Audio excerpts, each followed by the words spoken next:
샬롬, 주님의 평안을 전합니다. 이음채풀입니다. 오늘 말씀은 누가복음 11장 14절에서 28절 말씀입니다. 제가 메시지 성경으로 읽겠습니다. 예수께서 어떤 사람을 말 못하게 하는 귀신에게서 구해주셨다. 귀신이 떠나가자 그 사람이 쉴 새 없이 말하는 것을 보고 무리가 깜짝 놀랐다. 그러나 그들 가운데 덜어는 빈정대며 말했다. 마술이다. 소매자락에서 마귀의 속임수를 끄집어낸 것이다. 또 어떤 사람은 미심쩍은 태도를 보이면서도 그분이 굉장한 기적으로 자신을 입증해 주기를 바라며 서성댔다. 예수께서 그들의 생각을 아시고 말씀하셨다. 장기간 내전을 벌이는 나라는 황폐해진다. 늘 싸움질하는 가정은 무너지게 마련이다. 사탄이 사탄을 없애면 어느 사탄이 남아나겠느냐? 너희는 내가 귀신들의 왕인 마귀와 한패가 되어 귀신을 쫓아낸다고 비난한다.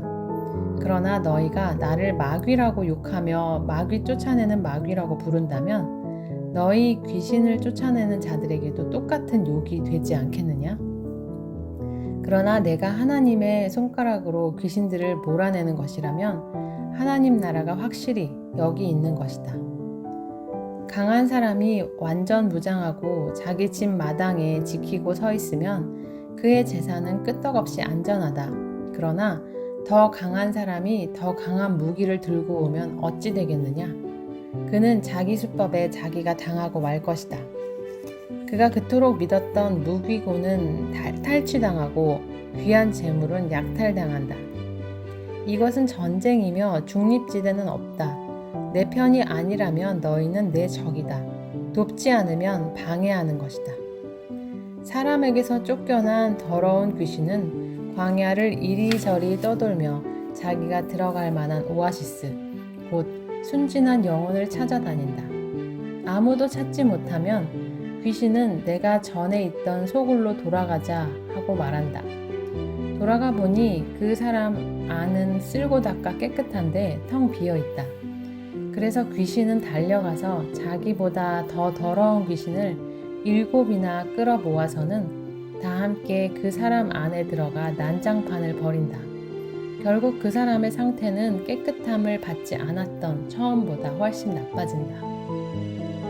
예수께서 이 말씀을 하고 있는데 웅성거리는 무리 가운데서 어떤 여자가 소리 높여 말했다. 선생님을 뵌 태와 선생님을 먹인 가슴은 복이 있습니다. 예수께서 덧붙이셨다. 하나님의 말씀을 듣고 자기 삶으로 그 말씀을 지키는 사람이 훨씬 더 복 있다. 오늘은 이찬수님의 아는 것보다 사는 것이 중요하다 라는 책의 내용을 나누고 말씀을 나누겠습니다. 거듭 강조하지만 목회자의 설교보다 중요한 것은 성경이다. 우리 손에 성경이 들려야 한다. 종교개혁이 왜 일어났는가? 당시 중세 카톨릭이 타락하여 성도들은 직접 성경을 볼 수 없게 성경 번역도 하지 않고 성직자를 통해서만 하나님의 말씀을 대면할 수 있게 했다. 그러면서 교황의 권위를 성경과 같은 반열에 올려놓자 루터와 같은 종교개혁자들이 목숨을 걸고 항거하여 들고 일어난 것 아닌가? 예전에 청소년 사역을 할 때의 일이다. 예배드리며 찬양할 때, 특히 수련회나 특별 집회 찬양 시간이면 중고등학생 아이들이 다 뒤집어진다. 목이 쉬도록 소리를 높여 눈물을 줄줄 흘리며 찬양한다. 그리고 설교를 마치고 통성기도를 시키면 그 어린 학생들이 대굴대굴 구르며 가슴을 치며 회개한다. 예수님 사랑합니다 라고 큰 소리를 지르며 격해진 감정을 어쩔 줄 몰라 한다. 그 모습이 너무나 귀하고 아름답지만 문제가 하나 있다. 청소년들이 이런 뜨거운 찬양과 기도는 드리지만 성경을 너무 모른다는 것이다. 그러니 당연히 예수님이 누구신지 잘 알지 못한다.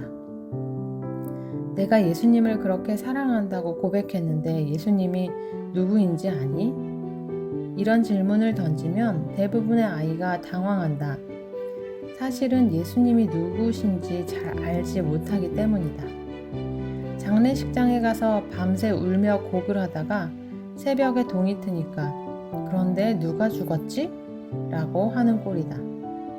요즘 크리스천들이 성경을 안 읽어도 너무 안 읽어서 그 모습을 루터가 내려다본다면 가슴을 치며 답답해할 것 같다.